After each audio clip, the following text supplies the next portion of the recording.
Hello, everybody. Right now, I'd like to talk to you about Israel. That's right, Israel. Again.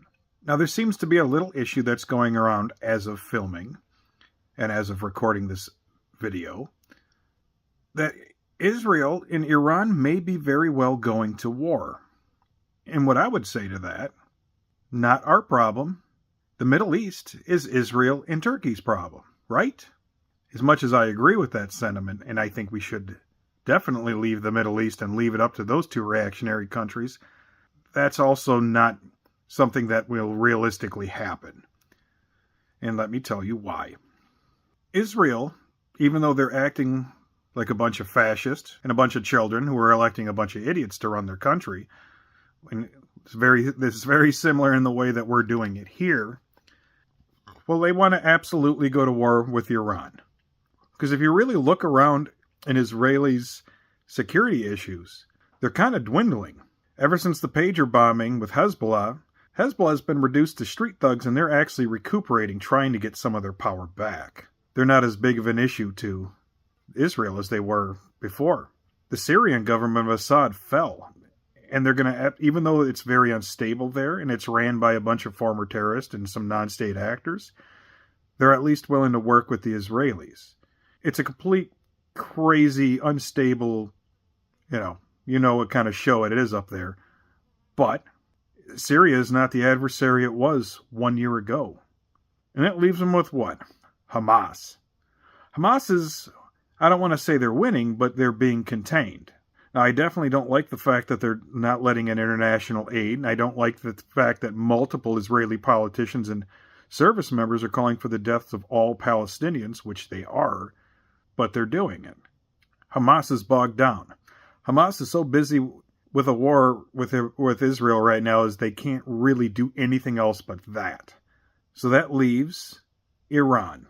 Iran funds Hamas. They're one of the people that sponsor them. They're also one of the people that sponsor Hezbollah, and they were one of the governments that were close with the Assad regime. So Iran is absolutely a threat to Israeli security, and they are definitely a threat to any type of political modernization or stability in the Middle East.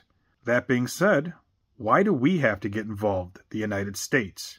Well, I don't know why we have to get involved anymore. 20 years ago, I would have said we have to get involved because of oil.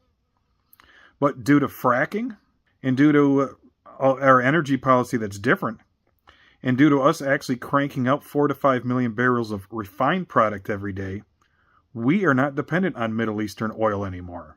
I remember September 11th like it was yesterday. I remember September 10th being all excited because on September 11th, which I already took off for school, I was going into the recording studio. Separate kind of thought, but... And I remember the terrorist attacks that happened, and I just remembered how weird everything felt, and I knew things were going to be different, and I was right. One terrorist attack altered our policy, caused us to go from a surplus to debts, and absolutely sprung a reactionary movement and accelerated a fascist movement into the power we have today. So me, definitely not a fan of any of this stuff that's happening.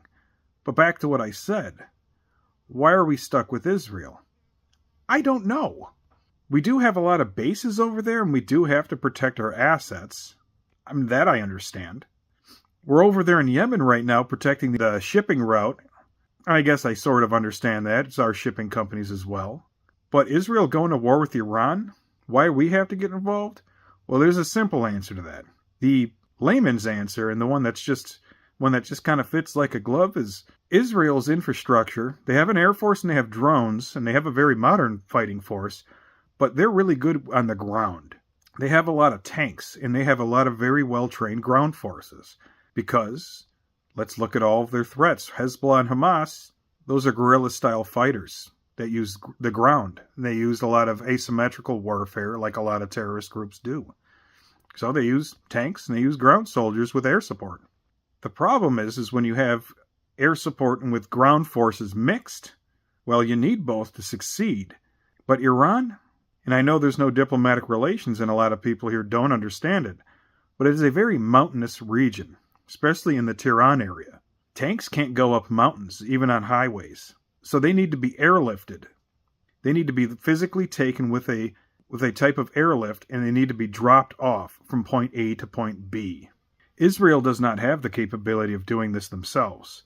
Do you know who is? Yes, you guessed it, the United States.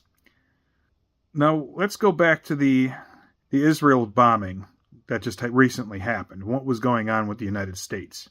Supposedly, through the grapevine, through open sources, we may have very well been, and we probably were, involved in high-level talks with Iran so we could stay out of each other's hair and stay out of each other's way. And then when Israel dropped a couple bombs on them, it basically threw a wrench into that. Now, I don't think that's the reason that the Israelis did it, but it was an added bonus. So they're trying to rope us into a war. If we don't get involved, this is what's going to happen. It's going to be munitions and bombings going back and forth until someone just kind of quits. If we do get involved, we can sell them these weapons, maybe. And we can sell munitions to them, and they can keep doing this for a while until somebody quits. If we get a little more involved, we can physically airlift their tanks and drop them off in Tehran. And if we put ground forces involved, we can physically just go to war with Iran ourselves.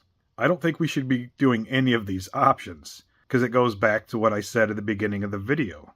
Due to fracking, and as much as I don't like fracking, one of the things I do like about fracking is the fact that we no longer are reliant on Middle Eastern oil. It just doesn't matter to us. My idea is pretty simple. If something happens in the Middle East and the world starts looking at us, regardless if it's a Republican, a Democrat, or whoever's in office, that administration should say, hey, you can direct all your concerns to Turkey and Israel. It's their problem. It's their region, and I just don't care anymore. Now, is that going to happen? Probably not. Over time, it will happen. We are trying to wind down out of the Middle East, and we are trying to leave it. But somehow we always just get stuck right back into it. So it's hard to say what's going to happen, because the Middle East goes from relatively stable one second to I'm going to kill you the next. So it is hard to say what is happening. But I will say this. Israel, Turkey, Iran is a full-blown authoritarian government.